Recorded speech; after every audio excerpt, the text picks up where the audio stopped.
uma boa apresentação, Natália.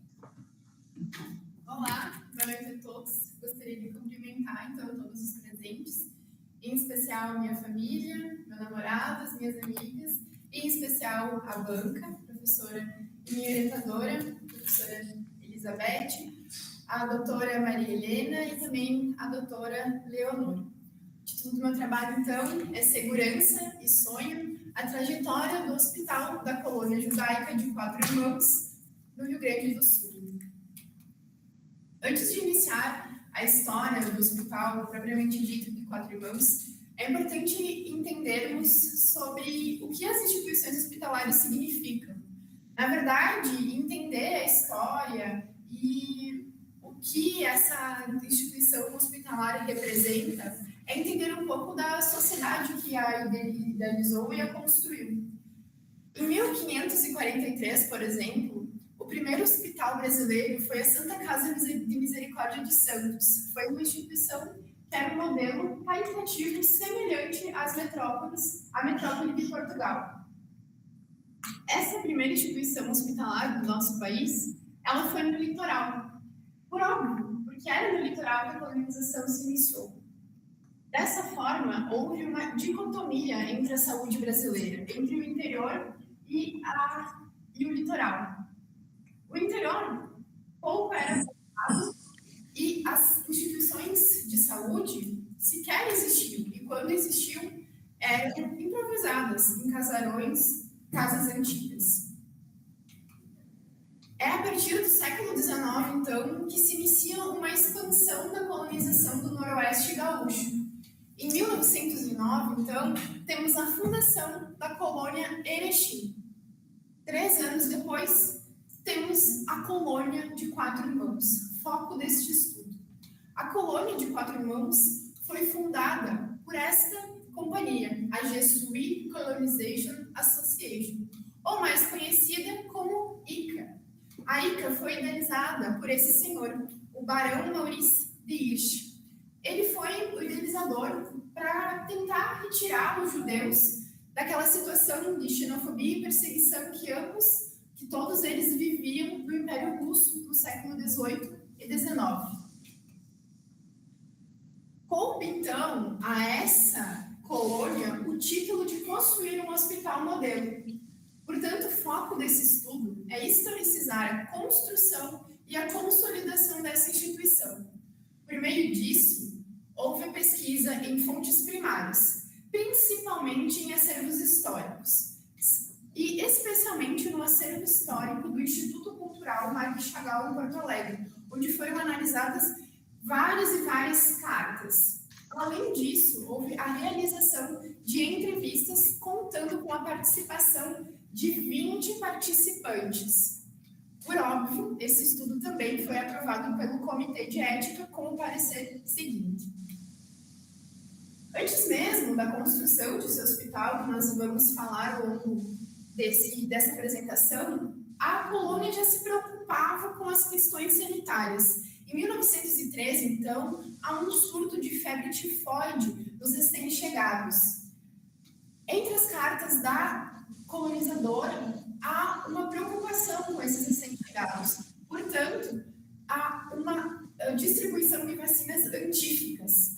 E, além disso, a primeira vinda de um médico, o Dr. Juan, um médico que atuava nas colônias judaicas da Argentina. Contudo, a condição precária da colônia permaneceu. E, como uma solução, os colonos decidem por optar pela contratação de um Feldash, que nada mais era que um médico assistente muito conhecido no Império Russo no século XVIII e XIX. Em 1919 a 1926, portanto, a colônia ficou desassistida de uma figura médica. É apenas em 1926 que o Dr. Judas Samuel comparece e inicia a sua passagem pela colônia. Ele, então, escreve o relatório do estado sanitário das colônias, onde elenca a existência de um hospital bem estruturado em Barão Hirsch, um dos núcleos de povoamento da colônia de Quatro Irmãos. Nesse hospital eram tratados diferentes tipos de doença, como surtos infantis de sarampo. E de uma forma subjetiva também, o Dr. Judas Samuel descreve a negligência dos colonos à época com a sua saúde, o quanto eles acabavam deixando de ir no médico ou deixavam para os últimos momentos. Além disso, a quantidade de ferimentos que os colonos acabavam tendo devido à falta de manejo com os materiais da colheita. Nesse sentido, com uma condição precária de saúde, os colonos de Quatro Irmãos se reúnem entre os núcleos de povoamento, ou seja, Barão Hirsch, Baronesa Clara e também o núcleo de Quatro Irmãos se reúnem por meio de suas cooperativas numa tentativa de centralização do serviço de saúde, ou seja, uma tentativa de um hospital central em Quatro Irmãos. Entretanto, a administração europeia, que à época era em Paris, não desejava isso. E, novamente, em 1929, 2 anos após, os colonos decidem, por conta própria, criar um comitê local para, assim, conseguirem fundos da comunidade regional e também da comunidade israelita nacional. Entretanto, novamente, a administração central europeia impõe restrições à criação desse hospital. Justificam, inclusive, que a colônia era uma colônia muito inicial, que não seria necessário um hospital. Assim, novamente, um novo Feldert passa a atuar após a saída do Dr. Judas Samuel. Feldert, esse conhecido como Maurício Sass, um farmacêutico, que teve a primeira farmácia de a farmácia Lucia. Contudo, a situação ganha uma reviravolta em 1932, a partir da chegada do Dr. Sirks. Esse médico veio passar apenas as férias em Quatro Irmãos e acabou se envolvendo com diversos manejos e diversas doenças diferentes na colônia. Assim, logo conquistou a confiança dos colonos e esses propuseram a Sirks o contrato para ele se tornar médico local. Além do contrato de Sirks, os colonos idealizam e passam a idealizar a construção de um hospital. Entretanto, novamente é um embate entre a demanda local e a demanda e o controle central. Novamente, os administradores centrais da ICA na Europa referem que não era necessária a construção de um hospital em Quatro Irmãos e que o contrato com o Sirks, inclusive, não deveria acontecer. Entretanto, o hospital já estava sendo construído. Em março de 1932, 2 meses após a chegada do Sirks, a colônia já iniciou a construção de um hospital. Esse hospital, então, foi construído pelos próprios colonos, por famílias de colonos de Quatro Irmãos. Foram Maurício, Isaías, Gregório e Jaime que iniciaram essa construção. A edificação foi construída toda em madeira da própria colônia de Quatro Irmãos, tendo então a estrutura 36 metros de comprimento e 11 metros de largura, custando aproximadamente 7 contos e 500 mil réis, sendo realizado em 3 pagamentos.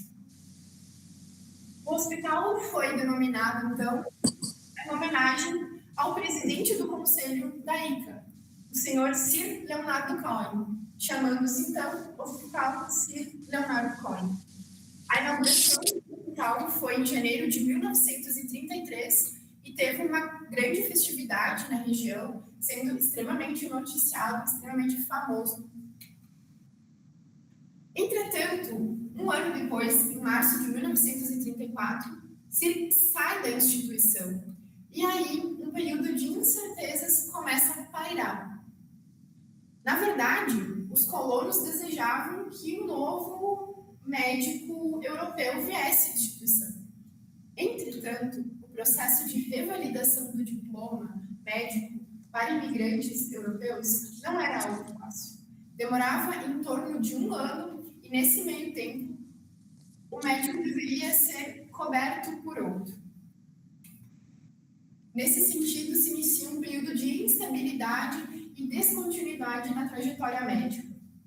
O primeiro dos médicos que chega em Quatro Irmãos após a saída de Sirix é Dr. Hodgkin. Ele fica no hospital por um pequeno período de tempo, uma vez que ele tem diferentes conflitos, tanto com a ICA, tanto com os colonos, e passa a ter diversas manifestações xenofóbicas contra os colonos. Após a saída de Hodgkin, tivemos uma dupla, Maximiliano Lelo e Manuel Karasik, que permaneceu no hospital por algo aproximado de 2 anos. Após a saída dessa dupla de médicos, em 1937, o hospital acabou sendo fechado, até 1940, quando novamente, por uma passagem muito breve, um novo médico chega, Dr. Rudner, que novamente tem conflitos com os colonos. Na tentativa de resolver esse impasse, a diretoria local da ICA resolve publicar anúncios em jornais. Contudo, a situação não melhora. É só um contato direto com o Dr. Jaime Beck, médico em Porto Lucena, que a situação realmente tem uma melhora. Dessa forma, em 1941, Dr. Jaime Beck, junto com Otto Goldberg, reabre o Hospital de Quatro Irmãos. Entretanto, quem assume de fato um papel de liderança é Otto Goldberg. Otto Goldberg, à época, não era um médico diplomado com revalidação. Ele era apenas o que consideravam um enfermeiro. Entretanto, mesmo assim, a sua atuação no hospital foi extremamente importante, mesmo não tendo um diploma revalidado no nosso país. Cabe a Otto a maioria das lembranças dos nossos participantes. Alguns dos entrevistados relatam a importância do médico para a cidade de Quatro Irmãos. Ele era considerado um médico da família, um médico da comunidade. Otto atuou nos mais diferentes níveis de cuidado, tanto um cuidado profilático, um cuidado de fato curativo. Portanto, é por conta dele que há a maior atuação no Hospital de Quatro Irmãos. Foi ele que atuou no hospital por mais de 10 anos. Apesar de haver uma estabilidade com Otto na sua figura de médico, o hospital também acabou enfrentando diversas adversidades. A partir de 1942, a Diretoria de Saúde Pública do Estado do Rio Grande do Sul acaba impondo diferentes normas ao hospital, com mudanças significativas na sua arquitetura e na sua estrutura. A partir de então, há um agravamento nas dificuldades financeiras que se apresentavam já anteriormente. Nesse sentido, mais uma vez, a comunidade se impõe como uma tentativa de que o hospital não fechasse e continuasse seus serviços, criando, portanto, a Sociedade de Serviço Sanitário Israelita, que nada mais era que uma sociedade beneficente a fim de dar certo suporte social e também econômico ao hospital. A partir daí, diferentes tipos e tentativas de registros perante os órgãos estaduais para registro do hospital são tentados. Contudo, há sempre algumas justificativas e algumas dificuldades. Só no fim de 1944 que o hospital consegue, de fato, um registro. A partir da mediação da esposa de Otto, indo até Porto Alegre, pessoalmente para conseguir isso. Contudo, há um hiato de informações entre 1946 e 1952, em que a gente percebe, por exemplo, um agravamento das dificuldades institucionais a partir de uma carta entre a diretoria local e a diretoria europeia. Há, em 1952, a saída de Otto Goldberg da instituição para tentar, a partir daí, revalidar o seu diploma. Com a saída de Otto, a entrada de uma médica na instituição, a primeira mulher médica que atua no Hospital de Quatro Irmãos, a doutora Ilse Norman Berg, que atua de 1952 a 1959. Entretanto, a mesma sai em 1959 e, por fim, o último médico que atua no Hospital de Quatro Irmãos é o Dr. Alberto Monti, um italiano que atua em 1960, em conjunto da presença do dentista, cirurgião dentista, Jaime José Lavicius. Apesar da existência desses múltiplos profissionais e do Hospital Aberto, não durou por muito tempo. Em 1963, numa ata da instituição, há que novamente não havia qualquer médico, no hospital e que também havia tido uma interrupção de todas as atividades. Em 1969, parte das dependências do hospital são alugadas a um religioso e 2 anos depois, há o encerramento formal da sociedade que mantinha o hospital. Em 1981, em assembleia da comunidade de Quatro Irmãos, se propõe a venda dessa área para a construção de uma unidade de saúde. A gente sabe que atualmente o hospital não foi vendido, nem o seu terreno, e hoje ele serve como um memorial da imigração judaica. Entre aspectos importantes do hospital, um deles é a economia. O hospital, então, ele foi todo construído e mobilizado a partir de coletas de fundos e também da mobilização da comunidade de Quatro Irmãos. Como citado por uma de nossas entrevistadas, a madeira do hospital foi doada. Os comerciantes de Quatro Irmãos doaram partes significativas para que o hospital pudesse ser construído. Primeiramente, o hospital também tinha uma divisão por sócios, em que cada sócio poderia pagar uma parte para determinados serviços. Entretanto, com a mudança constante entre profissionais, a cada contrato novo, os serviços iam se alterando e os valores por si só também. Ou seja, o atendimento no hospital Sírio-Libanês nunca deixou de ser voltado à comunidade. Muitos dos entrevistados relatavam que não lembravam sequer de terem pagado ou seus familiares terem pagado pelos serviços. O que se manifesta quando lemos essa carta e a declaração da existência do quarto Madame Leite, que nada mais é um quarto beneficente em que todos os custos eram abarcados pela diretoria local. Além da questão econômica, a arquitetura do hospital também foi muito única. Ela seguia padrões europeus completamente diferentes para os hospitais daqui da nossa região. Teve uma estrutura planejada e detalhada, contando então, como já relembramos, um volume de 36 metros e meio por 11, e com uma altura interna de 4 metros, e foi todo feito com madeiras de lei, de cerne de pinheiro, da própria propriedade da IPA. Teve, então, no seu interior paredes duplas e manchambradas, a fim de evitar o isolamento acústico, estrutura com claraboias e oitões e também janelas com venezianas, a fim de melhorar a ventilação e iluminação, coisa que a gente não via nos hospitais aqui. Além disso, havia um pé direito elevado, que também auxiliava muito na questão da iluminação e ventilação, e uma setorização técnica, havendo um planejamento de áreas úmidas, ou seja, as áreas de cirurgia, parto, sanitização e higienização eram todas feitas por azulejos, algo único na nossa região. Além disso, o hospital contava com um sistema de água próprio, com poços artesianos, motor e canalização de água, além de energia elétrica, graças à cooperativa de luz, a primeira cooperativa de luz do nosso país. Por curiosidade, também, o hospital possuía um sistema de campainhas, algo muito grande. Ou seja, a gente consegue perceber que o Hospital Sírio-Leonard Cohen é uma prova da capacidade de organização e de resistência desses imigrantes que fugiram de uma situação extremamente difícil e vieram para um local que não conheciam.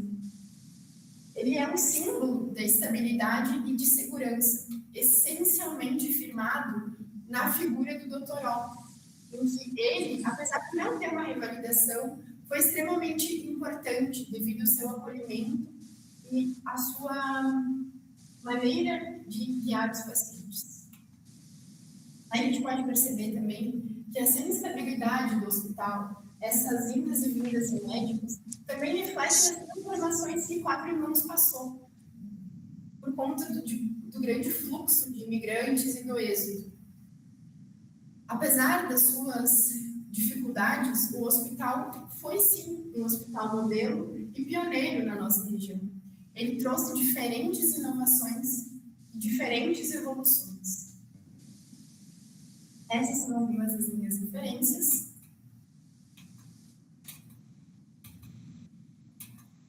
Muito obrigada.